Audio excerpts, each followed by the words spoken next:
Selamat pagi, Swastiastu. Assalamualaikum warahmatullahi wabarakatuh. Shalom, Namo Buddhaya, Salam Harmoni.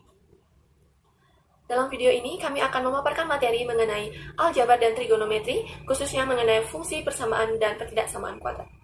Namun sebelum itu, ada baiknya kami memperkenalkan diri terlebih dahulu. Perkenalkan, kami dari kelompok 1 kelas 1B Pendidikan Matematika.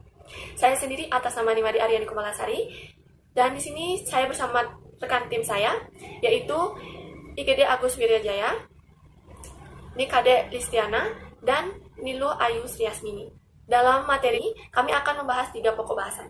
Yang pertama yaitu persamaan dan fungsi kuadrat, yang kedua membentuk persamaan dan fungsi kuadrat, dan yang ketiga yaitu ketidaksamaan kuadrat. Di mana dalam 3 pokok bahasan ini, kami akan memaparkan persubabnya. Jadi langsung saja pembahasan yang pertama yaitu mengenai persamaan dan fungsi kuadrat. Untuk bentuk umum dari persamaan kuadrat yaitu ax kuadrat plus bx plus c sama dengan 0, dengan a yang merupakan koefisien dari x kuadrat tersebut tidak sama dengan 0, karena derajat tertinggi dari persamaan kuadrat adalah minimal 2. Dan untuk a, b, dan c itu merupakan bilangan real. Selanjutnya dari bentuk umum fungsi kuadrat yaitu y sama dengan ax kuadrat tambah bx ditambah c sama dengan 0, dengan a tidak sama dengan 0, serta x dan y merupakan bilangan real. Dan di sini terdapat 3 cara menentukan akar-akar persamaan kuadrat. Yang pertama yaitu dengan cara memfaktorkan. Apabila terdapat persamaan kuadrat ax kuadrat ditambah bx ditambah c sama dengan 0, maka itu kita bisa ubah bentuknya menjadi x ditambah x1 dikali x ditambah x2 sama dengan 0. Di mana x1 dan x2 ini kita dapat ketahui dari x1 kali x2 itu sama dengan c per a, dan x1 ditambah x2 itu sama dengan min b per a. Dan cara yang kedua yaitu dengan cara melengkapkan kuadrat sempurna. Terdapat persamaan kuadrat yaitu ax kuadrat ditambah bx ditambah c sama dengan 0, itu akan berubah menjadi x kuadrat ditambah 2px ditambah b kuadrat ditambah q sama dengan 0, di mana dalam hal ini kita harus mengingat bentuk umum dari kuadrat sempurna, yaitu x ditambah b kuadrat ditambah q sama dengan 0. Adapun langkah-langkah dari cara kedua ini, yang pertama yaitu dari ax kuadrat tambah bx ditambah c sama dengan 0 ini, pindahkan c ke ruas kanan menjadi minus c, lalu bagi kedua ruas tersebut dengan a. Lalu hasil akhirnya nanti akan mendapatkan x ditambah b per 2a kuadrat sama dengan min c per a ditambah b per 2a kuadrat. Nanti akan ditemukan x1 dan x2-nya. Cara yang ketiga yaitu dengan rumus kuadratik atau rumus ABC, yaitu x1 2 sama dengan min b plus minus akar b kuadrat min 4ac per 2a. Di mana yang dimaksud dari x1 dan x2 ini itu adalah akar-akar dari persamaan kuadrat nantinya.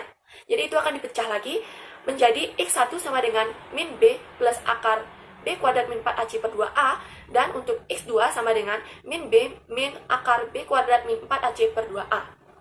Di mana untuk b kuadrat min 4ac tersebut disebut dengan diskriminan. Nah, diskriminan ini menentukan akar-akar persamaan kuadratnya juga. Untuk D kurang dari 0, maka akar-akar persamaannya akan bersifat imajiner. Untuk D sama dengan 0, maka akar persamaannya akan kembar.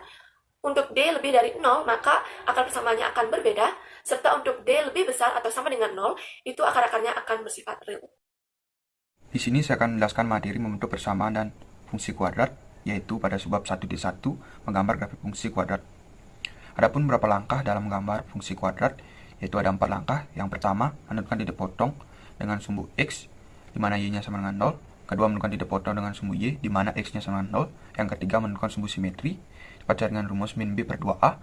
Dan yang keempat, menentukan titik puncak, yaitu x puncaknya dipercaya dengan rumus min b per 2a, dan y puncaknya dipercaya dengan rumus min d per 4a. Berikut adalah sifat-sifat dari grafik fungsi kuadrat, yaitu pada gambar berikut. Di sini saya akan membuat contoh soal, yaitu saya ambil dari soal y sama dengan x kuadrat min 2x min 3. Langkah pertama yaitu mencari titik potong sumbu x di mana y-nya sama dengan 0. Setelah difaktorkan, maka didapatkan 2 titik koordinat, yaitu titik koordinat pertama min 1,0 dan 3,0. Langkah kedua, mencari titik potong sumbu y di mana x-nya sama dengan 0, dan setelah disubstitusikan, maka dapatkan y sama dengan min 3 sehingga titik koordinatnya yaitu 0,-3. Yang ketiga, menentukan sumbu simetri dapat cari dengan rumus X sama dengan min B per 2A setelah disubstitusikan menghasilkan X sama dengan 1. Dan yang keempat, menentukan titik puncak yaitu X puncaknya yaitu dapat cari dengan rumus min B per 2A dapatkan 1, dan Y puncaknya dapat cari dengan rumus D per 4A dan setelah disubstitusikan menghasilkan min 4, sehingga titik puncaknya yaitu 1,-4. Dari titik-titik yang sudah didapat, maka dapat dihubungkan titik-titik tersebut sehingga membentuk grafik pada gambar berikut. Nah, pada kesempatan kali ini saya akan menjelaskan tentang cara menyusun persamaan kuadrat dan juga fungsi kuadrat. Nah, yang pertama yaitu cara menyusun persamaan kuadrat. Ada dua metode yang dapat kita gunakan untuk menyusun persamaan kuadrat. Yang pertama yaitu jika akar-akarnya diketahui. Nah, jika akar-akarnya ini diketahui, maka kita bisa mensubstitusikan akar-akar tersebut ke persamaan X min X1 kali X min X2 sama dengan 0, di mana X1 dan X2 adalah akar-akar dari persamaan tersebut. Kemudian metode yang kedua yaitu jika diketahui jumlah dan hasil kali dari akar-akarnya. Nah, kita bisa menggunakan rumus yaitu X kuadrat dikurang X1 ditambah X2X ditambah X1 dikali X2 sama dengan 0. Di mana X1 ditambah X2 sama dengan min B per A dan X1 kali X2 sama dengan C per A. Kemudian untuk tabel yang di sebelah kanan itu merupakan tabel yang berkaitan dengan persamaan kuadrat. Nah, untuk yang pertama yaitu jika akar-akarnya adalah X1 dan X2, maka persamaan kuadrat yang terbentuk adalah AX kuadrat ditambah BX ditambah C sama dengan 0. Sedangkan jika akar-akarnya adalah N kali X1 dan N kali X2, maka persamaan kuadrat yang terbentuk yaitu adalah AX kuadrat ditambah B kali NX ditambah C kali N kuadrat sama dengan 0. Nah, untuk yang berikutnya bisa dilihat di slide.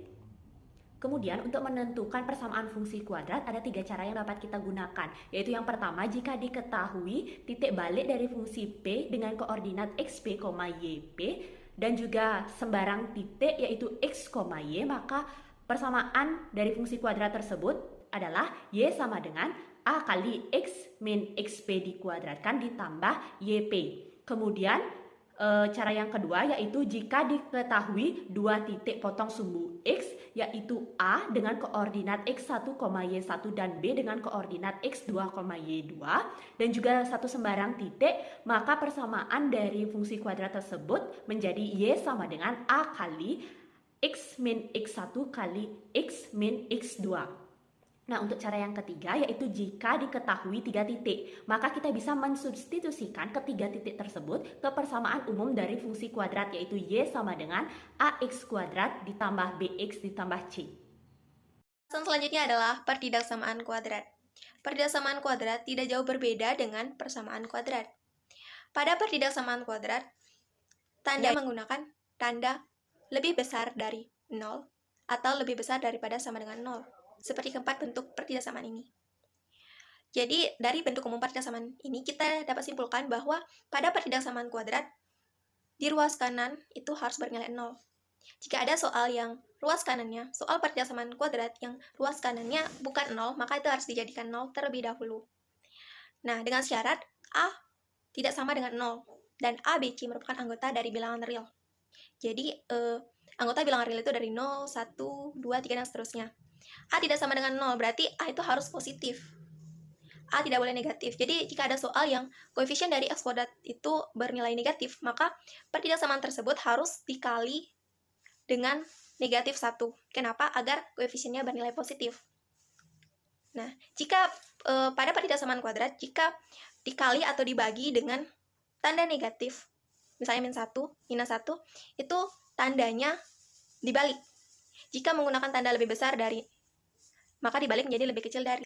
Dalam menyelesaikan soal pertidaksamaan kuadrat, hal yang harus kita lakukan terlebih dahulu adalah mencari pembuat nolnya atau titik kritisnya, di mana pembuat nol di sini merupakan akar-akar dari pertidaksamaan kuadrat. Sekian pembahasan dari kelompok 1. Om Santi Santi Santi Om. Assalamualaikum warahmatullahi wabarakatuh. Salam Namo Buddhaya, salam harmoni.